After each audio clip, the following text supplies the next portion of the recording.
Okay. For the last talk of the day, we have Claudia Scheimbauer talking about En-algebras, extended TFTs, dualizability. Thank you very much. Thank you very much for the invitation. It's really exciting to be here. We've been learning a lot about other fields. It's really exciting. So in this talk, we will switch gears a little bit from the previous talks. We will have TQFTs showing up again, but in a much more categorical guise.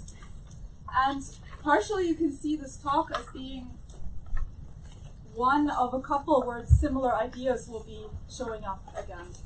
So I will try to mention where you can kind of go to for examples in the next couple of days. This one will be more on the theoretical side, although I will mention the examples that fit into the framework and which we will see appear again in some of the upcoming talks. All right, so somehow, what's the basic question for how I want to think about TFTs or TQFTs, or how to kind of basic question that appears in many of the talks this week. So we want to think of something like an algebra, maybe with some extra properties. Maybe we want something like an infinity algebra. Maybe you want rather some linear category. Maybe finite, maybe with some extra properties. Maybe you want a tensor category, or maybe even a braided tensor category.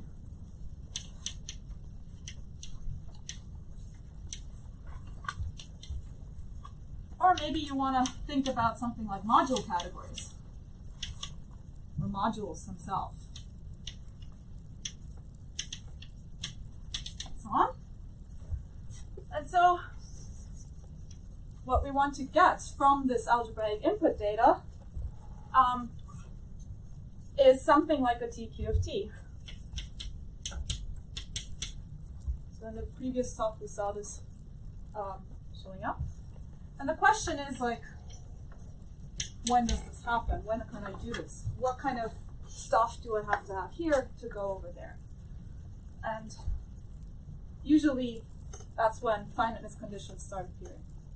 So I will show you a situation or somehow a framework why these things kind of maybe show up. Of course, you know, to experts this is well known where this should come from, but we will have a whole kind of plethora of these examples. The main players will be En-algebras, showing up for there, algebras for the little disks opera. And we will see first TQFTs showing up from there, which are actually more something like categorified TQFTs, and we will see somehow in the next couple of days extensions and more examples where this is done in practice. Okay. So usually these things here, for us now today, will be objects, or maybe in this last situation, morphisms, in a suitable higher category. So we want to organize them in a convenient way. C. So somehow the first goal, and then we will see some first dualizability results, which will then be extended dualizability in some of the following talks. And I will also brush upon the consequences for the TFTs.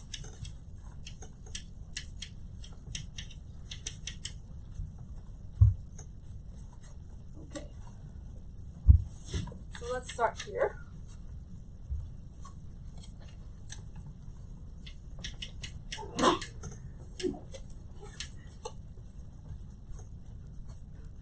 I'm not tall enough. This doesn't really work.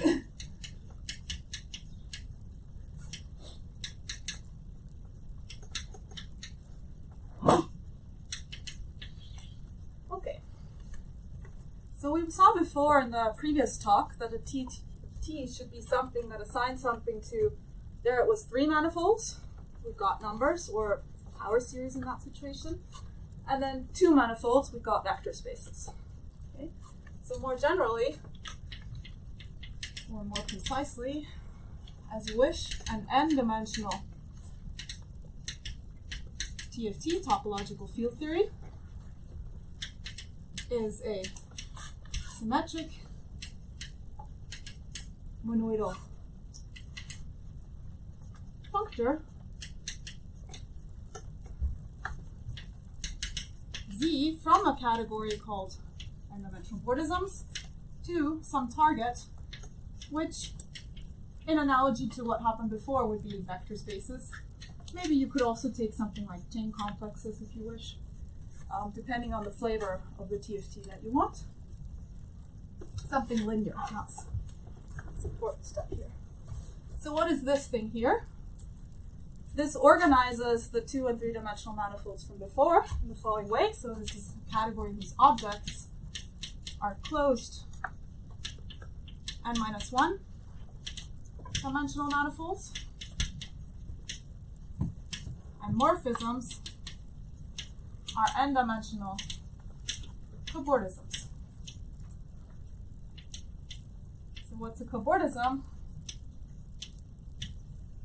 Something like that. It's a manifold with boundary, together with a part of the boundary here. That's somehow the in. So this is a in part, and then this part of the boundary I will call the out part. So this is a Cobordism from M in to M out. All right, so there are, of course, many variations one can do on this. In the talk before, these sigmas were endowed with a spin C structure. You could put other structures on it, classically an orientation, framings, things that will appear later. But somehow, but what I mean TFT is usually you have such a functor here. So how do I compose morphisms? Well, I have another one with the input, this one circle, I just glue them together. It's symmetric monoidal, just take this joint union. So if you remember before the Cobordisms were actually themselves just n-dimensional manifolds, 3-dimensional manifolds in that situation, so they were closed. There was no in and out. So what you got assigned here on this side, if you follow this framework, is actually a map from the ground field to the ground field. Okay.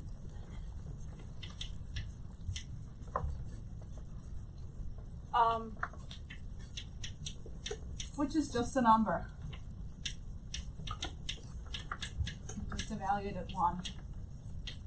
So that's the numbers that were appearing before. Well, there it was a power series, but that's analogy. And here to these closed n-1 dimensional manifolds, you get assigned a vector space. That's exactly what appeared in the last one.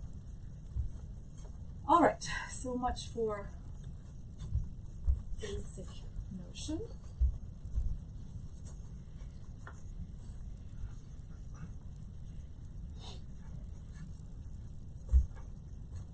So now we want to extend this definition a little bit. This was also mentioned in the previous talk. We actually don't want to just have n and n-1 dimensional things, but we also want to add on information about n-2 dimensional things. So let me maybe add this on in red. I hope nobody's colorblind. So now to change my level somehow. These are not closed anymore. These are now also Cobordisms. And here now I have my closed n-2 dimensional guys. So let me draw a picture for n equals 2, just because it will be easier to digest. So my objects for n equals 2 are just points. n-2 dimensional guys. My 1 morphisms are 1-dimensional Cobordisms, something like this. And my 2 morphisms now are Cobordisms of Cobordisms, 2-dimensional, so they look something like this. We have corners appearing. So now this is my source cobordism. This was just the previous guy, right? And the target is the thing in the back. And they go from these 2 points to these 2 points. That's how you read this as a cobordism of cobordisms. All right, so now you want to be able to extend, maybe, to have information about what your Z does on these guys as well. So the idea is that somehow, maybe if you have your invariant, maybe you understand it even better if you chop your manifolds into even smaller pieces.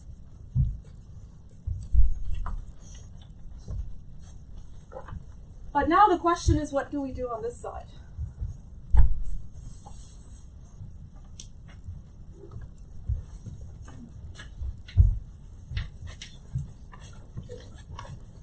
So the first goal will be to understand what possibilities you have, or to give you some examples of possibilities of what you could put on this side in this picture. Okay, so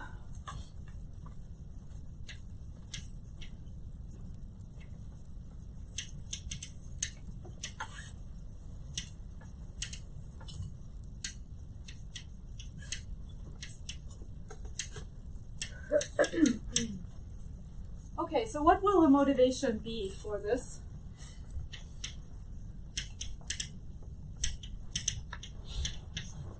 So let me take this board here. Let me give this a maybe more illuminating name, 0, 1, 2. Meaning I have this 2-layered situation. So of course I'm kind of brushing under the rug here. I haven't told you what kind of a gadget this actually is. This is a 2 category, actually more precisely an infinity 2 category, and symmetric monoidal, but I don't want to bother you with the details. For the levels of this talk, it's enough to have these pictures in your mind. But what happens now if here, I have particular objects here, namely, I have empty sets. Right, this is a symmetric monoidal unit. So what happens if I take the morphisms from this empty set to the empty set? Well, let's see what happens in this picture. So I'm not allowed to have anything on this side. There should be the empty set here, rather than this line. These 2 points cross the line. And also on this side, I'm supposed to have the empty set.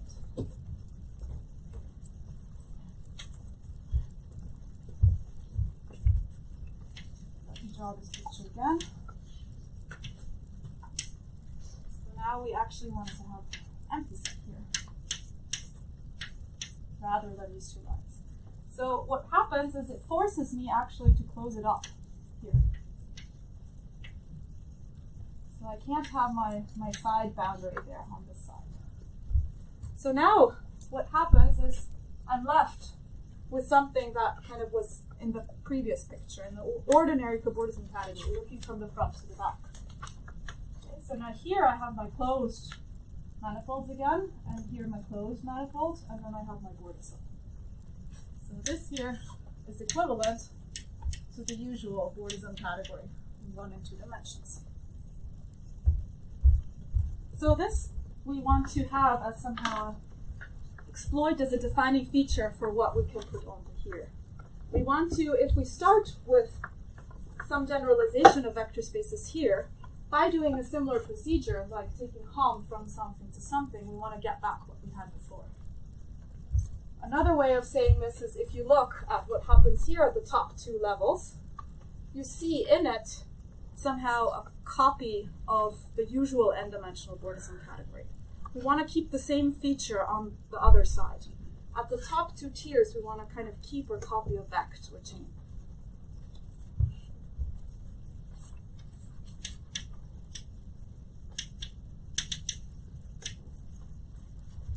I should call this C.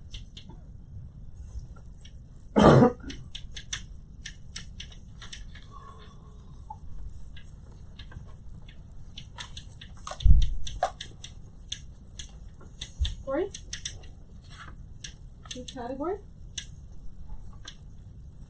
So this has objects being algebras, 1 morphisms being bimodules between algebras, and 2 morphisms to be homomorphisms.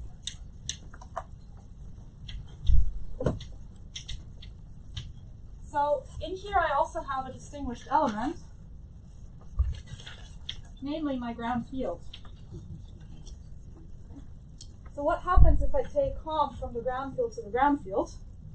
Well, a KK bimodule is just a vector space. And a homomorphism of such guys will just be a linear map.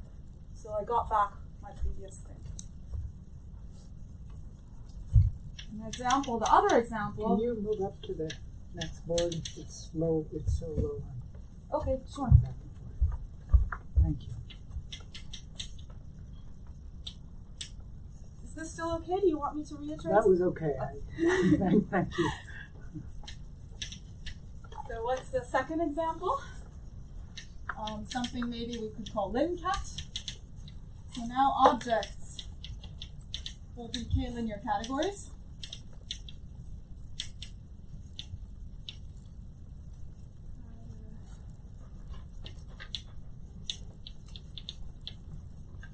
One morphisms will be linear functors.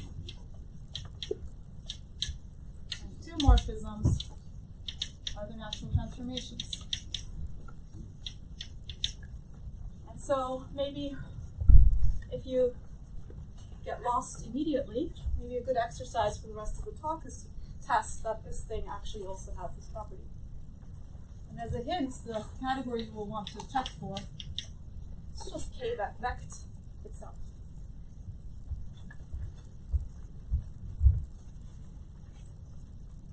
Okay, so this was for dimension 2. We want to generalize this property. And we're looking for candidates for the C that have such properties.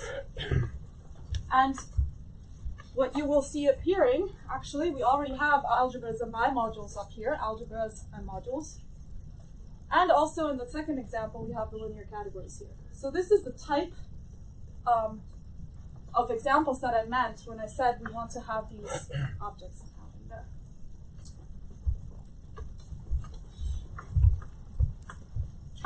Questions so far?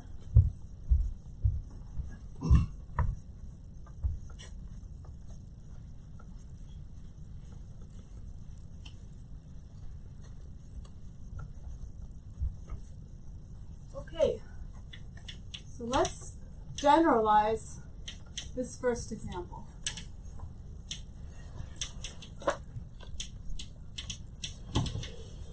So this will be a family of examples, works for any n. And so we first start by we fix some category S. So you can think of this as just being vector spaces or chain complexes. Maybe slightly more interesting is if we take this cat limcat is what I called it itself. But I will show you in the examples which ones you actually want. So let's take the intuition for this thing. So my objects, as my objects I want to generalize the algebras from over there. So my objects will be the En-algebras.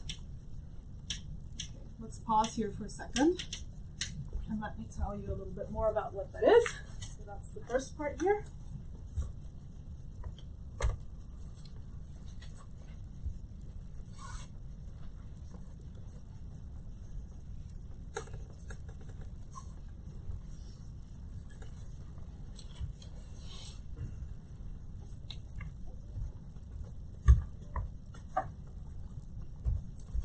So here, example.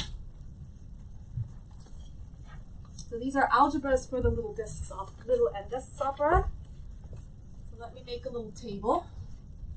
We just have n equals 1, n equals 2. We take here vect.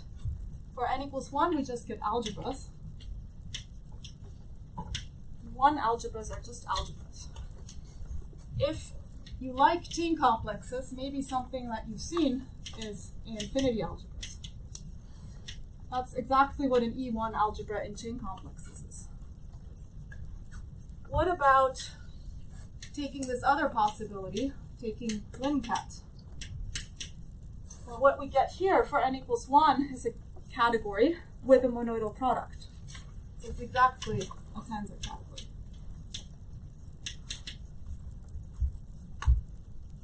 What about n equals 2? Well, n equals 2 in the vector space case is kind of boring. So this is just commutative algebras.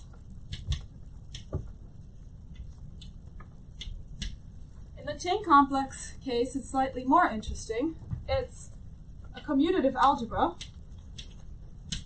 plus a degree -1 bracket, Poisson bracket.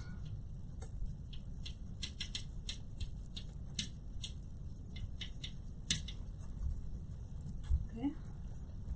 So what about over here? Over here, we have braided tensor categories. And that's the intuition that you should have in your mind. This braiding somehow corresponds to some little discs up right. I haven't told you what it is, but you do know what it is. You have an operation for every configuration of discs. And well, you can move, maybe let's put one disc in the middle, and you can move the other disc once around. And that's what the braiding corresponds to. Okay. So, what do I want to put here as my morphisms? Well, I want to generalize having modules, bimodules of some sort. But now if I have this En funny thing, I don't really know what to do, how to get bimodules. I do know what to do for n equals 1, because then I just have normal algebras or something like that. And I can, I know what a bimodule of algebras is. So what we will use for this is the following fact. And this goes under Dunn's additivity.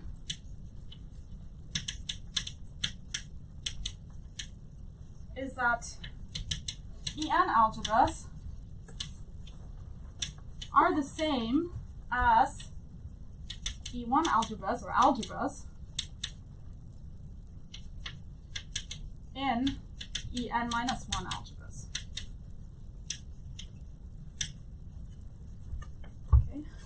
So this a priori complicated looking thing is just something with an algebra structure plus some other structure that I can iteratively kind of break down. So for n equals 2 in that situation, what this boils down to is saying I have an algebra plus the first multiplication plus the second multiplication, and these are compatible in a sort of sense. Okay? So keeping that picture in mind, I can now say, okay, my En algebra is up here. Should have probably left a little bit more space. Are E1 in En-1 algebras. And so now, here I take a bimodule, and here I just keep this.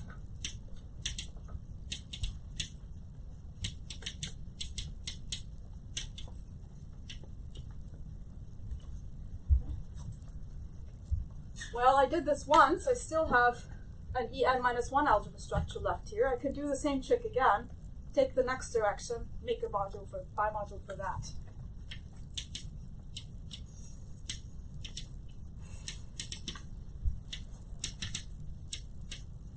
So now I get a bimodule of bimodules in En-2, and so on. And I can do this all the way up to n.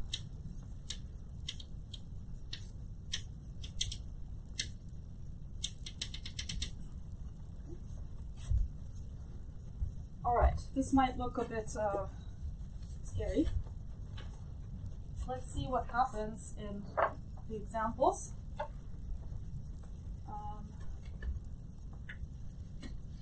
Maybe let's do the n equals 1 cat case. So this up here. So here my E1 algebras, I said, are just the tensor cats. Here I have bimodule cats. And then that's it. I can't go further. But you will say, wait, I actually also can do something here. I can take homomorphisms that are functors. So I can actually add something on here.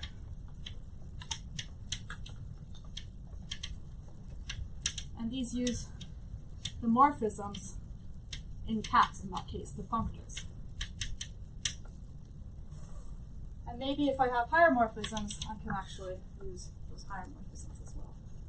So these then will be, this is the next layer here now, functors. Sorry, that was one too many. Here. And natural transformations.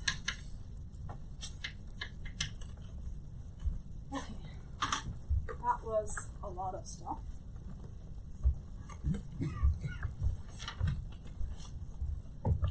So why am I telling you this? Well, if you look closely, here I said we get back functors and natural transformations, right? So I get back somehow the structure of S. If I forgot that I had my modules, bimodules, etc., I just have somehow a copy of my S sitting up here. Yeah. What is an En-algebra when n equals 0?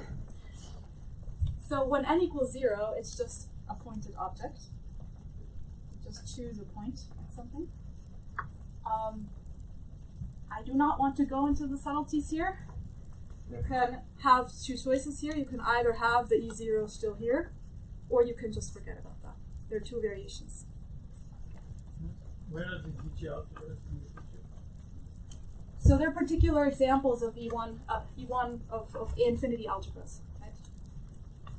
So in particular, if you take algebra of Taine, you will get them up here.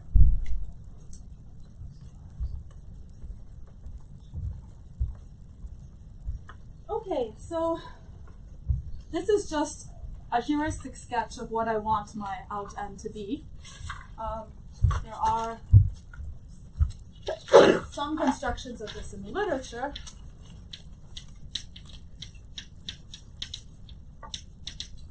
So there are these variations that I just mentioned with E0 or non-E0. So there's one which was done by Demia Kalak and myself using factorization algebras, so some geometric tools. That's the E0 version, if you wish. There was another construction by Rune Haukseng using something called generalized infinity operas. That's the non-E0 version. So constructions of what? Of this thing, of this beast here.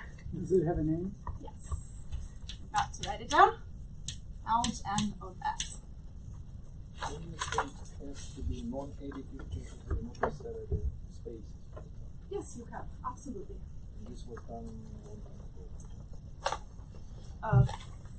To define this category?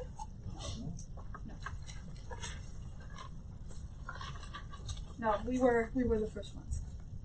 Maybe for like n equals 1 or 2. I mean, very low examples. even in simplicial sets, for example. Sorry?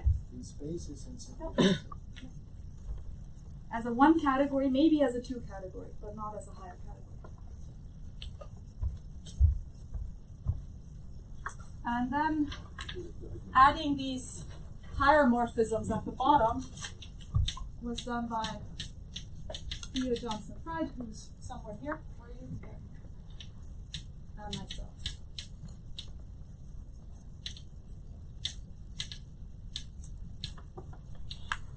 Okay, so why should you care? Well, my short answer would be wait for tomorrow's talk by Adrien, or for Noah's talk on Thursday.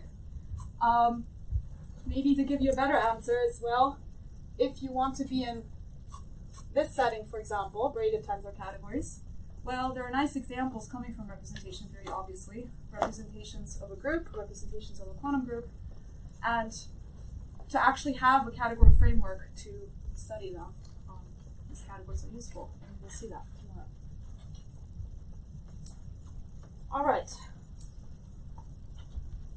Okay, it's a super naive question. Yes. Why is this hard? Have you seen the definition of a symmetric monoidal 2 category? I dare you to look it up and ask the question again. Yeah, no. Sorry, I'm not doubting you No, at all. I get this question a lot. Okay. So, yeah. So the point is that if you just define them as weak n categories, you need coherence diagrams to be satisfied. Especially if you want monoidal n categories or symmetric monoidal n categories, you get huge coherence diagrams, and these are painful. Could I just remark why I think this is hard and why I think this is impressive indeed is last week we heard a lot about infinity 1 categories, and those are, as infinity categories go, pretty easy. But what she and Runa and Theo Johnson-Creed accomplished was constructing examples of infinity m categories, so the morphisms are not invertible, and then this is becomes very difficult to deal with. Thank you for the compliments. I mean, my personal opinion is actually that once you go to infinity n, it becomes a lot easier than n. When people ask you what your category number is, I'm proud to say infinity and not n. Not n at all. Sorry, another question. Yeah, sure. Is it possible to draw some pictures? This looks like you're starting with operators of some dimension, and then producing things roughly like interfaces between them to get Absolutely, that's absolutely the to idea. get these various ones. Yes, that's absolutely the idea. I'm happy to say a little bit about that.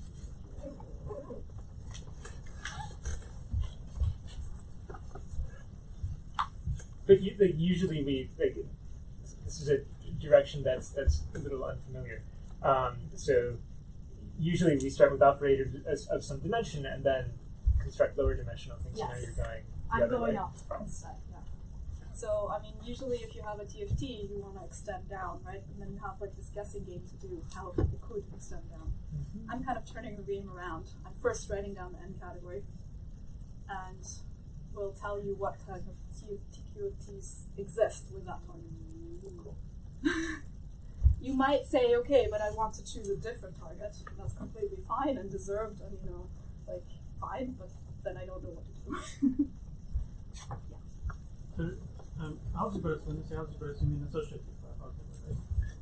Yes, And here I then- really mean associative Then algebras. when you take E1 algebras in En-1, do you require associativity to be like exact? No. Or it's up to some? Absolutely not. That's why I actually had written here E1 algebras in En-1. I just wanted to simplify the intuition a little bit. So really the E1 structure is always up to homotopy. But I mean, if you actually have something strict, like that gives a perfect good example, of course. It's just those might not be all. Okay, so let's get back to the TQFTs. We now have a candidate for a target.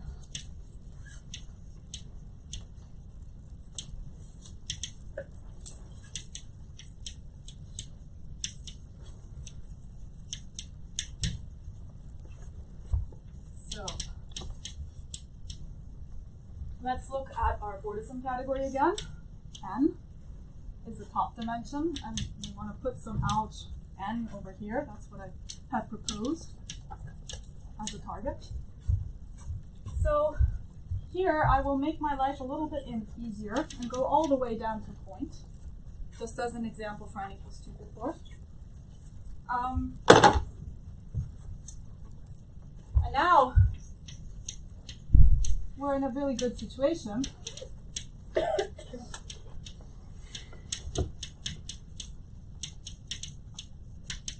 Let's make our lives even easier, and I will add some decorations here called framings and framings. Don't really want to talk about what they are because they're not really necessary for the rest of the talk. But just that you know that you actually need something more there. And why this situation now is so good, it's not God, it's good.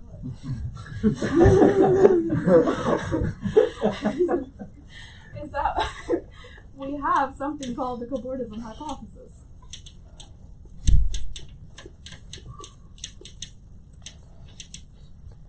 So this is kind of the central theorem in this business, and it goes back to first conjectured by Beggs and Dolan. And about 10 years ago, Lurie and Hopkins-Lurie gave an extensive sketch of proof of this. And we will hear tomorrow by John Francis another strategy for proof. And also that first sketch by Lurie, it was recently announced by Christian Laprise that he actually filled in the gap. So this is, I would say, a 95% theorem. I don't know, I definitely believe it's true. Anyway, this allows us to say, okay, rather than kind of having to define this on all these Cobordisms, I can actually do an algebraic study in here. I can study objects in here, and like I need some properties of those objects, but then I can get my z back. So these are the same thing in a suitable way of saying it as n-dualizable objects in algebra. Okay, so what does n-dualizable mean? I won't give you the full definition unless you press me to do it. But it's an algebraic finiteness condition, or it usually leads to algebraic finiteness conditions.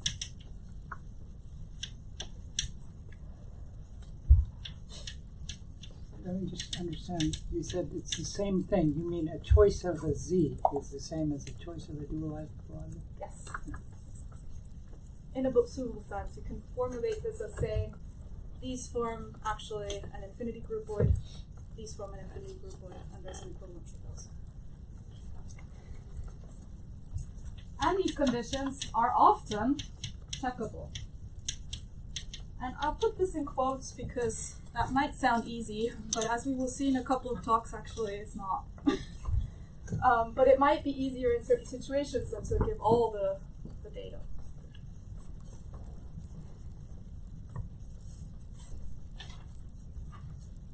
When did I start doing that? 10 past?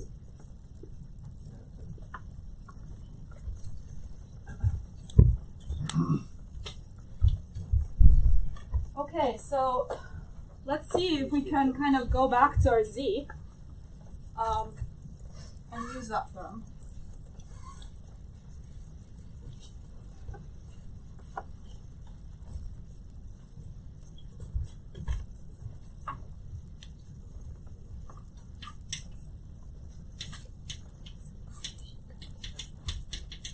So this was joint work with Owen William.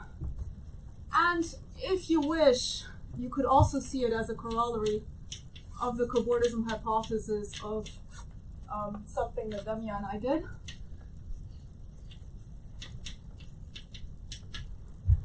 Namely, every object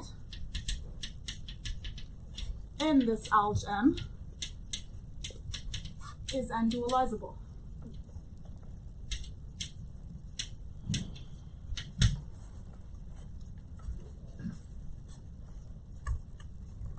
So, question, is this a satisfying thing? We can say partially yes, partially no. So maybe first I should say, for n equals 1 and 2, and this S being this Lin cat, this will reappear in Noah's talk.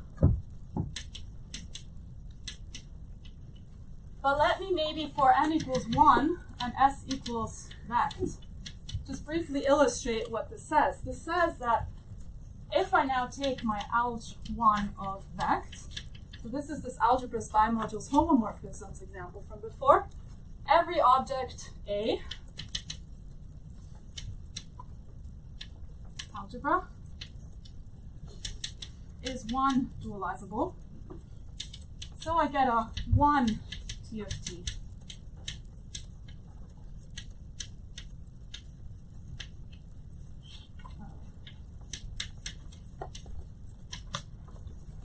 That's not really what we usually want, right?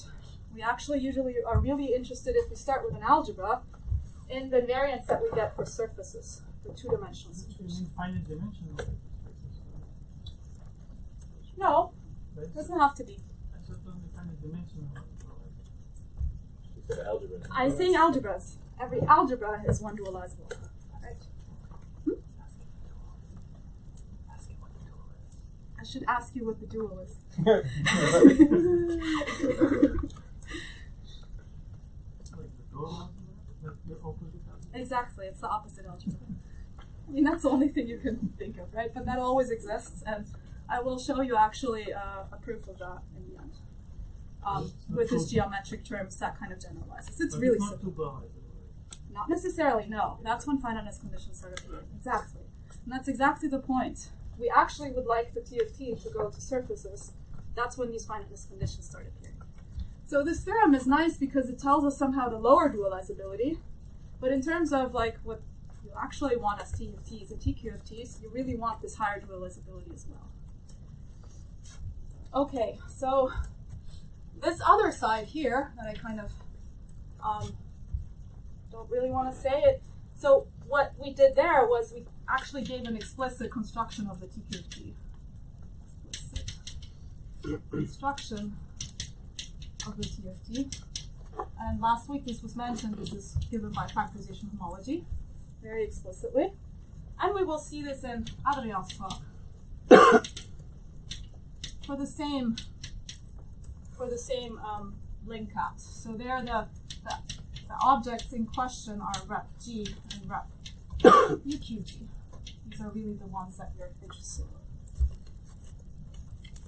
in. Okay, so I said, right, so corollary of the Cobordism hypothesis, of course, is every A gives an N TFT.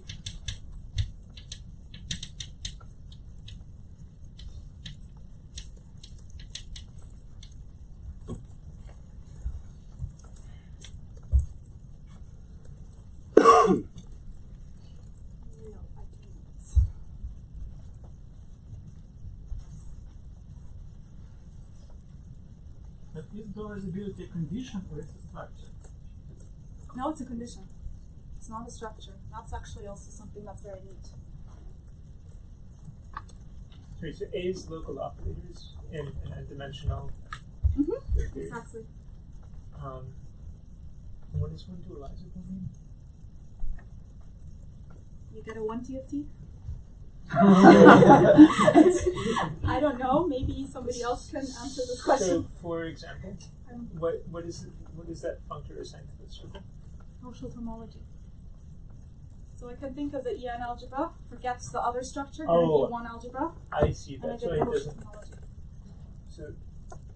So you don't need an evaluation map or something like that. You're not getting a number out. Yes, exactly.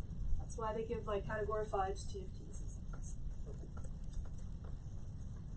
Okay, so to address, I can say one thing about higher dualizability. This is also joint work with Owen, following ideas of Theo.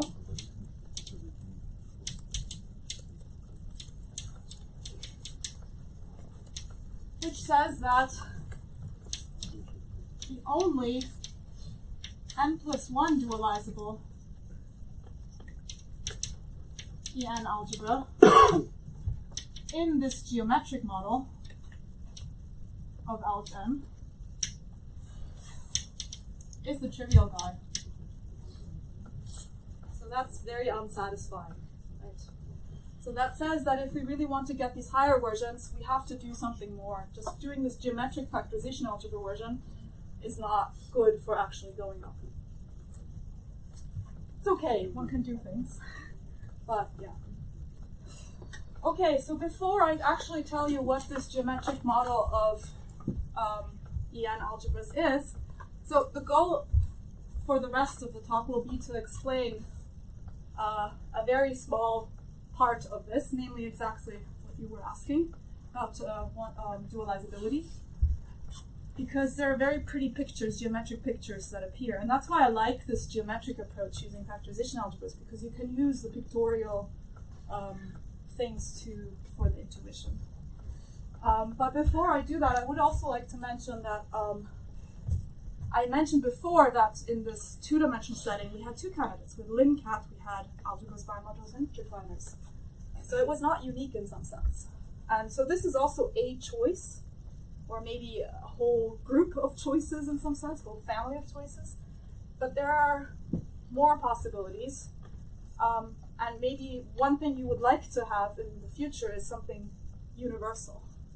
And Theo actually has a recent paper with Davide Gaiotto where they have one step in that direction and one attempt to go that way. So talk to him if you please.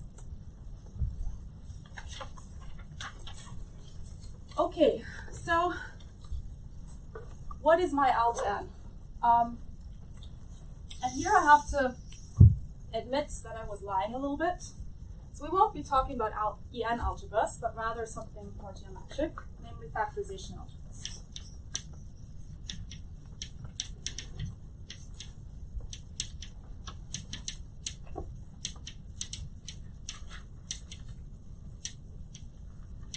So on some space X, you can think of them as something like a multiplicative version of a Cauchy.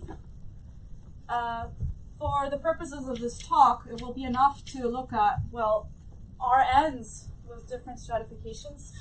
I will just do R2, just because for R1 you don't really see that much of the pictures appearing, this N here, but for R2 you can see the pictures appearing nicely.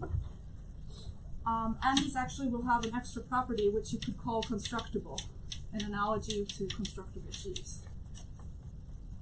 So what's such a thing? So it's a pre-Cauchy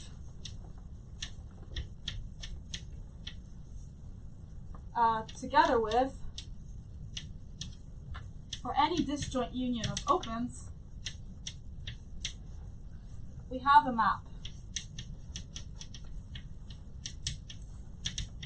going from the tensor product of the UIs to f of v.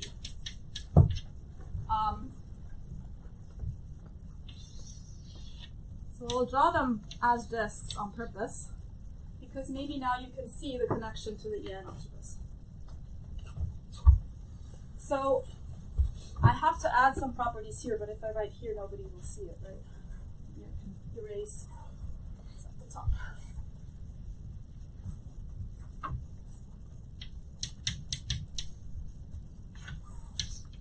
So first of all, I mean, as for any pre-Cauchy as well, you want coherence of inclusions. So I include little guys into medium guys into big guys. There's an obvious diagram that should commute. Then we have multiplicativity. So I have two opens that happen to be disjoint. There's an equivalence there. And then also there's a gluing condition. So it's a descending condition for certain covers called Weiss covers.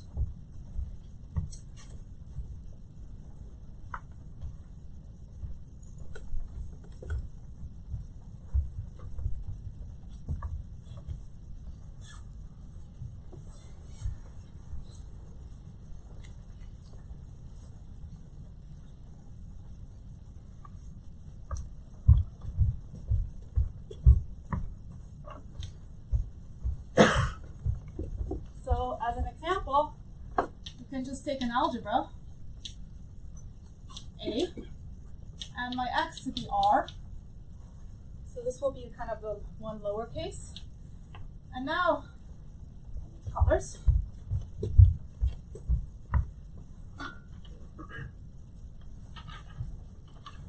Blue is not very visible. Oh. You can use it for little things. The light green is going to show The that. light green is better.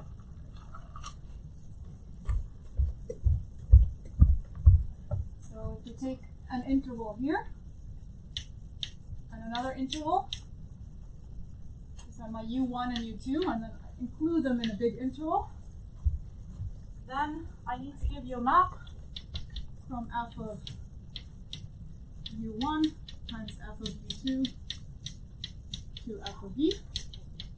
And And I will define all of these to just be A, my algebra. And I will use my multiplication there. And the fact is that this actually extends to factorization algebra. And the same picture, and that was what I was illustrating over there, is that if you start with an E2 algebra, you get a factorization algebra on R2.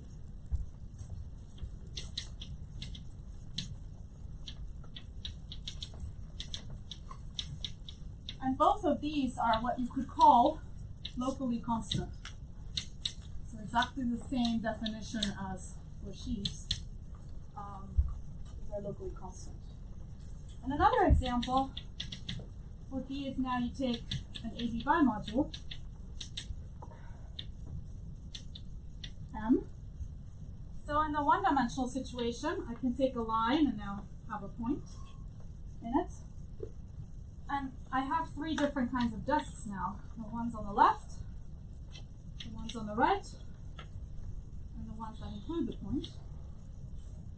So to this I can assign my A, to this my B, to this one my M. And if I include them in a big one, that's again a disk with a point. So I assign B again. And here I use my bimodule structure. So any bimodule gives me such a thing. Almost, I also have to choose a distinguished point in here, which corresponds to this E0 pointing that I mentioned before. So it goes to M, right? Hmm? It goes to M. A Yes, thank you. And now, verbatim, if these were E2 algebras and a bimodule, then I will get a two-dimensional picture with something in the middle. And then to anything that's on this side, I will associate my A. And to anything that's on that side, I will associate my B. And to anything in the middle, I will associate my M. So for E2 algebras and a bimodule, actually I would like to take this type of picture as a definition.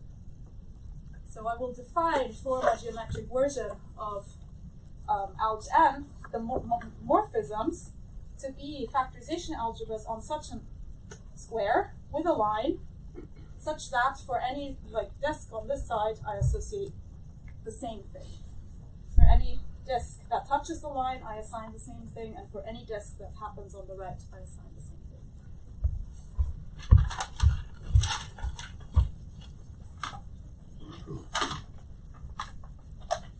Questions?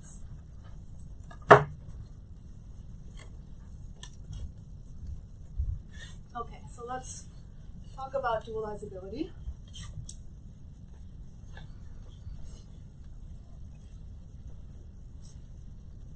So I now want to show this for n equals 2. So this splits up into two conditions. One, every object has a dual. And two, so actually I'm showing a little bit more.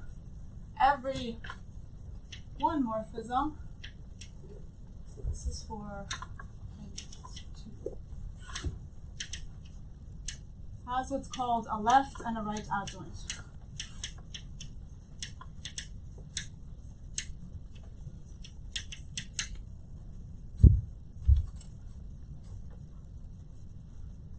By the way, Tudor, about your question, I don't know if you can see it. Oh, no, that makes sense. Pictures here Yeah. answer. And that's two dualizability, those two things together. Yes. So they imply two dualizability. They're actually stronger. So you only need the second property for the morphisms that happen here for two dualizability. So 1 plus 2 imply every E2 algebra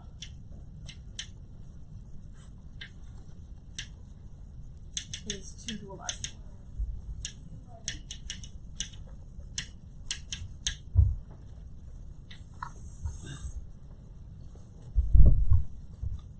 Okay. What properties does the dual have to satisfy?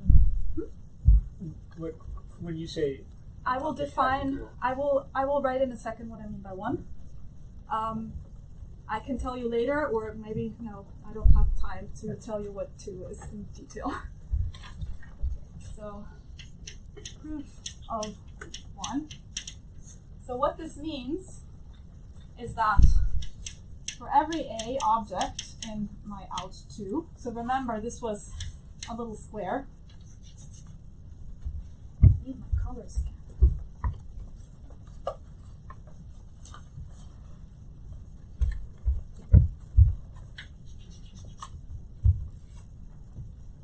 There exists another object, which I will call A op in out2, and something I will call F. We'll go from A op tensor A to, so this is a morphism in my category. Go to my ground field. And this is one morphism in out2. So that looks like that thing over there.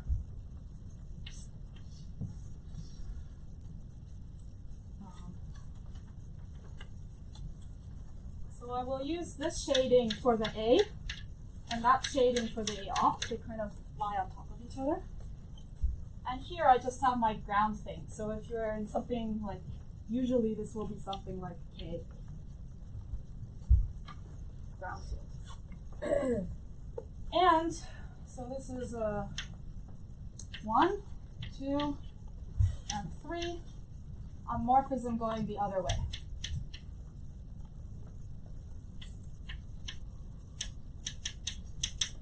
Called the coevolution. So this should look like the opposite type of picture. So here now,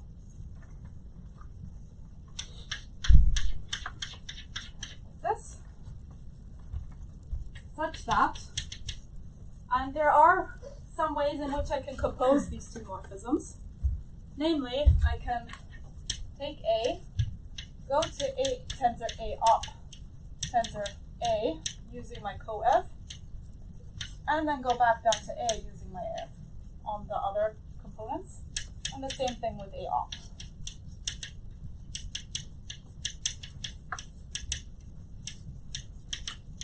And these should be identities. So this is the condition, the one condition. Okay.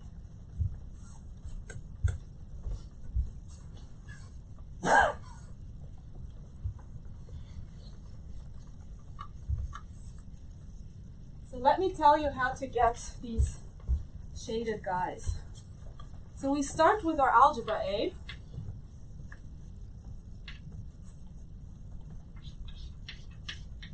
And let me draw this three-dimensional now, kind of tilt it a little bit.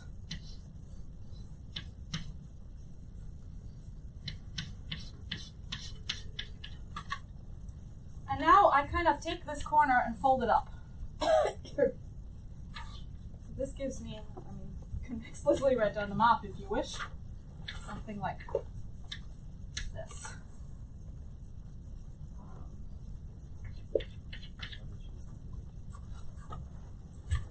And now I send the square down to a square like this. So now on this side, like there will be nothing over it, right? But on this side, I'll kind of have these two copies of paper folded together. Okay, so fact, maybe this goes here.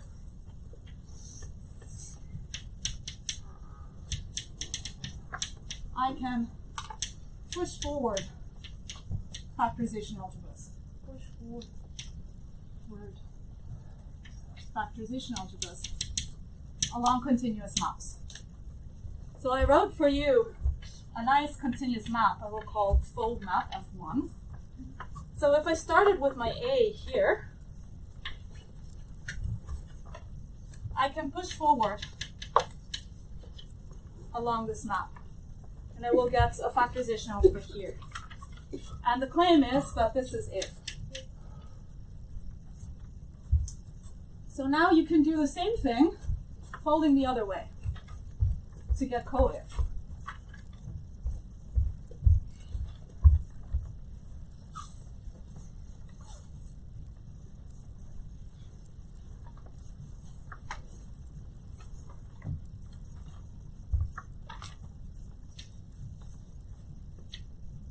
Hold it up, right?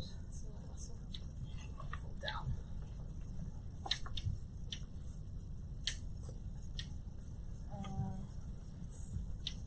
Did I get this?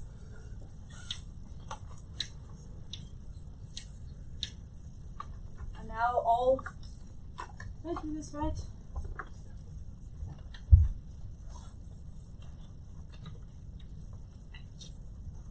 Now all my red part is on the other side.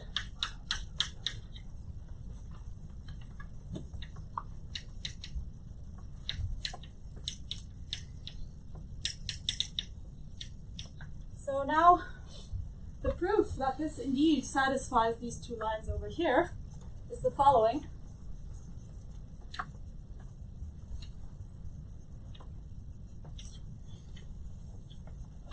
Look at this composition.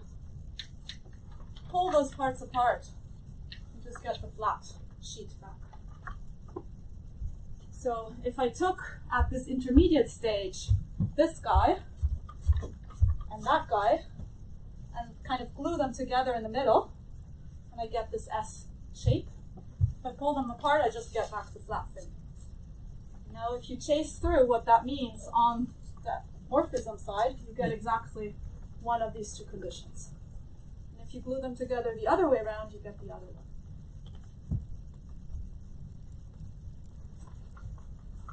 Okay, thank you.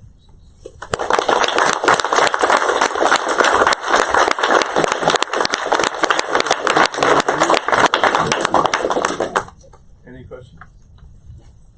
So the theorem is stated in particular said if you have a two dualizable E1 algebra, then it's trivial. In this geometric situation. So what happens to the quaternions? Yeah, so the problem is that my modules are pointed modules. And if I want, the morphism should also preserve that pointing. So if I ask for the two dualizability for this map to have an adjoint, I actually need it as a pointed morphism. And that forces it to become trivial. You're killing the Broward group, for example. So that's unsatisfactory, obviously. However, at least morally, there should be a map from this pointed version to the unpointed version. I mean, that's obvious, just forget the pointing.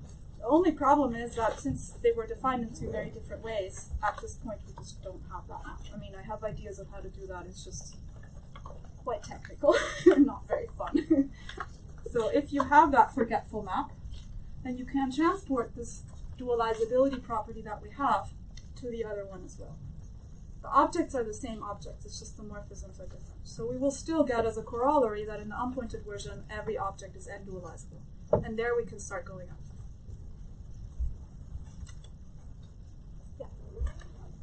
So you drew this picture, and this is the thing that you're ultimately pushing forward Yes. from.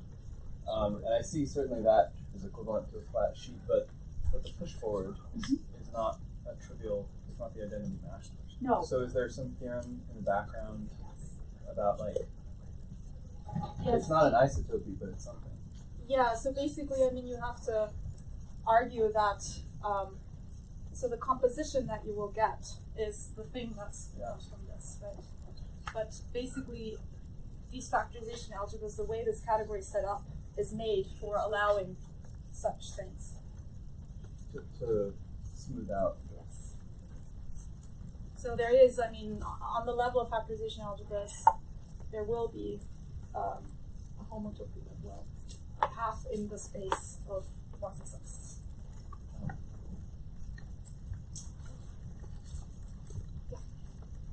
So this pointing thing comes from the fact that you require to specify because of the inclusion of the NT open set inside. In fact, Is there any difficulty in just changing the definition of a factorization algebra that's not required on the open set or the empty set, Yes, sorry? these will not be, first of all, not unital algebras. But then, I mean, this is something Theo and I figured out a while ago, is actually you have a funny extra condition. Namely that A tensor A over A is still A, which for non-unital algebras is not necessarily the case. So you have weird non-unital algebras. So yeah, I mean, you got rid of the points, so that's great. But then, like, you still have your unital algebras that you actually wanted to have in there, but you have more, namely these funny, weird non-unital algebras. But does that sort of definition get around some of these this issue with N+1 dualizability? I think, yeah. Have we thought about that? Well, we haven't finished the paper, so let's say yes. No, I believe all the push forwards that we need are fine. We're good forms.